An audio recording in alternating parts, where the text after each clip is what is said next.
প্রত্যেকটা ছবিতে সাকিবের একটা পরিবর্তন, এটি নিঃসন্দেহে আমি মনে করি যে আমাদের যে কোনো শিল্পীর যে কোনো চলচ্চিত্র যদি ভালো যায় এটার প্রভাব কিন্তু পুরো ইন্ডাস্ট্রির উপরে পড়ে, প্রত্যেকটা শিল্পীর উপরে পড়ে। কারণ আমি কখনো কোনো শিল্পীকে আলাদা করে দেখতে রাজি না। আমাদের সিয়ামের অভিনেতা, সেও খুব ভালো একজন অভিনেতা।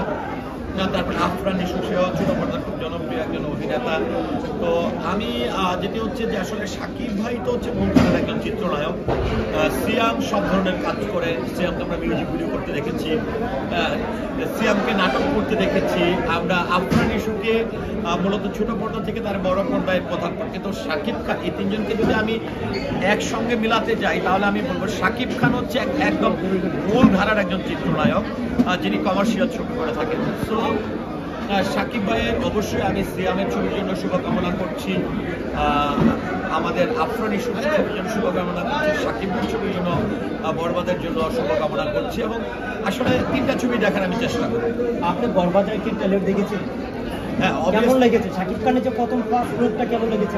আসলে বরবাদ প্রিয়তমা যখন দেখেছিলাম তখন প্রিয়তমার চিত্রনায়কই মনে হয়েছে। যখন আমি দরদ দেখেছি তখন দরদের মতনই মনে হয়েছে। বরবাদ যখন আসলে বরবাদ ছবিটি নিয়ে কিন্তু বেশ কিছুদিন ধরে আলোচনা চলছিল। তো যেহেতু আমি একজন শিল্পী, সাকিব ভাই আমার অনেক মেধাবী এবং গুণী একজন শিল্পী, অবভিয়াসলি সবসময় আমরা ফলো করে যে সাকিব ভাই আসলে কী করছে, কীভাবে তার এই নতুন ছবিটা আসছে। এই জায়গা থেকে বরবাদের তার এই লোক ফাস্ট লোক, তার যে প্রথম যে ভিডিওটি প্রকাশিত হয়েছে, আমার কাছে মনে হয়েছে দর্শক খুব ভালোভাবে নিবে। এবং অবশ্যই দর্শককে আমি আহ্বান করবো অবশ্যই বরবাদ সহ ঈদে যে ছবিগুলো মুক্তি পাবে প্রত্যেকটি ছবি হলে যায় দেখবেন। কারণ বাংলা চলচ্চিত্র বাংলাদেশের প্রাণ, বাংলা চলচ্চিত্র আমাদের দেশের প্রাণ।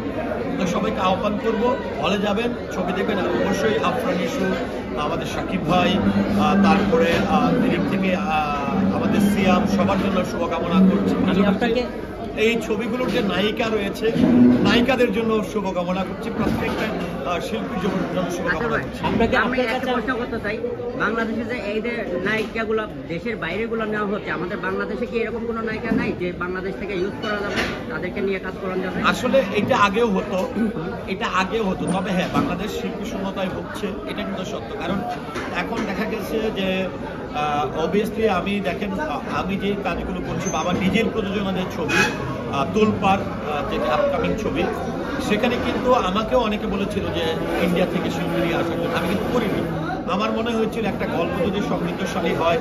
আর আজকে যদি বলতে চাই নতুন এবং শিল্পী নাই, কথাটার একটা ব্যাখ্যাও আছে। সালমান ভাইও কিন্তু নতুন ছিল এবং নতুন ছবি দিয়ে কিন্তু বাজিমাত হয়েছে। মৌসুমী আপু নতুন ছিল, বাজিমাত হয়েছে। এই রেকর্ড কিন্তু আমাদের চলচ্চিত্রে আছে।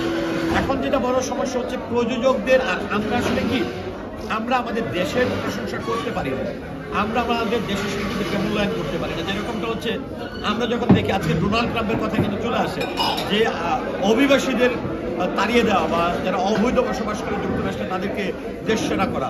তো দেখেন, আর আমরা কি করি, বাংলাদেশে যদি একটা ফরেনার রাস্তা দিয়ে হেঁটে যায়, সে বৈধভাবে আছে না অবৈধভাবে আছে এটা কিন্তু আমরা দেখি না।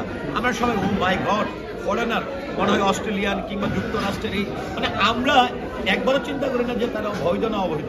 তো আমরা বিদেশিদেরকে এইভাবেই কিন্তু আমরা বেশি প্রাধান্য দিই, আর আমাদের দেশের শিল্পীদেরকে প্রাধান্য দিই না। তো আমি মনে করি আসলে আমরা এই বিষয়ের মধ্যে সোচ্চার হওয়া উচিত। দেশীয় শিল্পী তৈরি করা অনেক বেশি জরুরি। আচ্ছা, আপনার কাছে আমার লাস্ট একটা প্রশ্ন আছে। আমাদের নিশু ভাই আর সাকিব ভাইয়ের প্রিয়তমার সাথে আসছে, আবারও দেখি যে রোজার ঈদে সাকিব ভাইয়ের সাথে পাল্লা দেওয়ার জন্য আবারও আসছে। দুই ঈদে দুই প্রতিদ্বন্দ্বী, সেটা কেমন?